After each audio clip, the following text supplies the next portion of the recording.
നാടിന്റെ നന്മയിൽ ഇതുവരെ തണലായത് 24 കുടുംബങ്ങൾക്ക്. മലപ്പുറം വലിയങ്ങാടി മഹല്ല് സാധു സംരക്ഷണ കമ്മിറ്റിയുടെ 24ാമത് വീടിന്റെ താക്കോൽദാനം സയ്യിദ് റഷീദ് അലി ശിഹാബ് തങ്ങൾ നിർവഹിച്ചു. മലപ്പുറം വലിയങ്ങാടി മഹല്ല് സാധു സംരക്ഷണ കമ്മിറ്റി റിയാദ് യൂണിറ്റ് നിർമ്മിച്ചു നൽകിയ 24ാമത്തെ വീടിന്റെ താക്കോൽദാനം പാണക്കാട് സയ്യിദ് റഷീദ് അലി ശിഹാബ് തങ്ങൾ നിർവഹിച്ചു.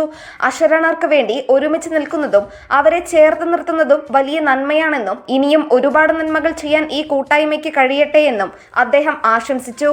വലിയങ്ങാടി കൈനോട് കൂർമായ പറമ്പിൽ വെച്ച് നടന്ന ചടങ്ങിൽ കമ്മിറ്റി പ്രസിഡന്റ് അബ്ദുൽ ജബ്ബാർ നടുത്തൊടി അധ്യക്ഷത വഹിച്ചു. ഷിഫാൻ കൈനോട് പ്രാർത്ഥന നടത്തി. മുനിസിപ്പൽ കൗൺസിലർമാരായ ഷഹാന ഷെറിൻ, സലീന ജാസ്മിൻ, റിമാൽ പ്രസിഡന്റ് ഇബ്രാഹിം തറയിൽ, കൊന്നോല അമീർ, ഇബ്രാഹിം പിലാക്കടവത്ത്, തറയിൽ Abu, PK Kunhimuhammad Ali, Basheer Mankarathodi, Malik CFC, KVS Attakoya തങ്ങൾ എന്നിവർ ആശംസകൾ അർപ്പിച്ചു.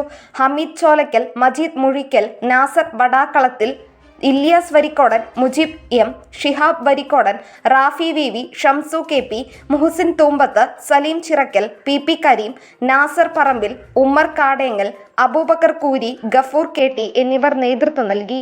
Nandana Babu, SS news, Malappuram.